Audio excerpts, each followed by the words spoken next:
ये जो फैक्टर 2 का मामला है, आप जानते हैं कि हिमाचल प्रदेश में फैक्टर 2 बीजेपी जब सरकार में थी,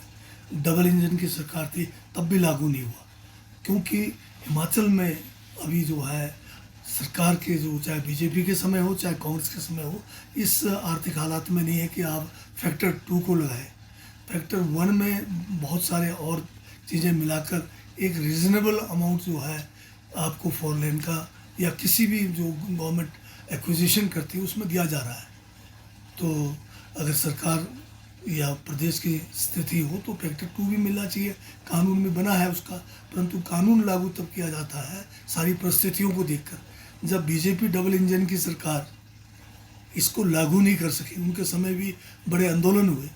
तो आज कांग्रेस जो है सिंगल इंजन की सरकार में ये जो है शायद ये संभव नहीं हो पाएगा कि हम फैक्टर 2 को लागू करें। मैं माननीय मंत्री जी से बड़ी विनम्रता से कहना चाहूँगा कि ये प्रश्न बीजेपी से जुड़ा हुआ नहीं है या सिंगल या डबल इंजन से जुड़ा हुआ नहीं है, क्योंकि आज तो हिमाचल में बीजेपी की सरकार नहीं है, आपकी सरकार है। न्यायालय ने जो फैसला दिया वो आपके सरकार के टाइम दिया। जो अधिसूचना नोटिफिकेशन 1 अप्रैल 2015 को जो कि गैर कानूनी थी, असंवैधानिक थी, कोर्ट ने बड़ा साफ कहा, वो आपके समय की है। और जहाँ तक आप बार बार आर्थिक स्थिति की बात कर रहे हैं, मैं केवल आपका ध्यान मैं लाना चाहता हूँ कि हिमाचल प्रदेश में तकरीबन 90% प्रोजेक्ट्स,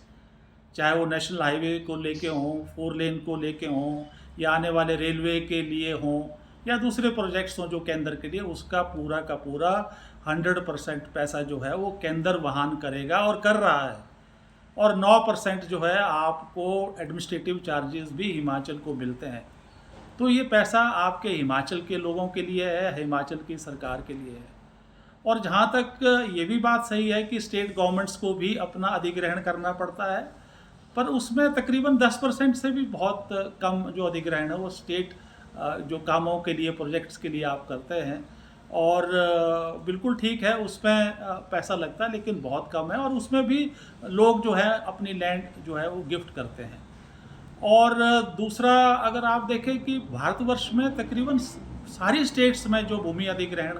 कानून 2013 है, उसके हिसाब से जो भी उनको लाभ हैं, चाहे उसमें फैक्टर का लाभ है, उसमें मार्केट रेट का लाभ है, पुनर्वासन पुनर्स्थापना का लाभ है, वो सब जगह दे दिए गए हैं हिमाचल को छोड़ के।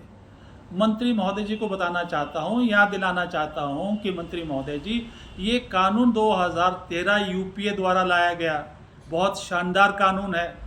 लेकिन ये भी सच्चाई है कि इसको अगर पहली बार तार किया गया,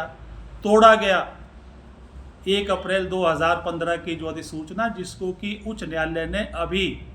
वैध, गैर कानूनी, असंवैधानिक जो है करार दिया गया, ये भी सच्चाई है। 10 साल से लोग कचहरियों में, कोर्ट्स में धक्के खा रहे हैं। अब मैं आपसे एक प्रश्न पूछना चाहता हूँ, अगर ये गैर संवैधानिक अधिसूचना आपने नहीं लगाई होती तो क्या आज ये गवर्नमेंट एक्सचेकर पर जिस आर्थिक स्थिति की आप बात कर रहे हैं, जो टैक्स पेयर का मनी है, वो इस तरह से बर्बाद होता? इस पैसे का जो लोगों के साथ अन्याय हुआ वो तो हुआ ही हुआ, लेकिन जिस आर्थिक स्थिति का रोना आप रो रहे हैं, तो उसके लिए जिम्मेदार कौन है, ये अपने दिल से पूछिए और इस प्रश्न का भी जवाब दीजिए। आखिर मैं केवल इतना ही गुहार करना चाहता हूं कि आप इसमें बीजेपी के पीछे या डबल इंजन की सरकार के पीछे बात कह के मत चुपिए, बल्कि अपने जो आप लोगों ने अन्याय पिछले 10 साल से लोगों के साथ किया है और आज हाई कोर्ट ने वो पुष्टि की है कि अन्याय हुआ है, उसको मेहरबानी करके ज़मीन पर उतारिए। और मैं आपको हाथ जोड़कर बहुत ही विनम्रता से आपको और माननीय मुख्यमंत्री को और हिमाचल की सरकार के आगे ये बार बार गुहार लगाता हूँ।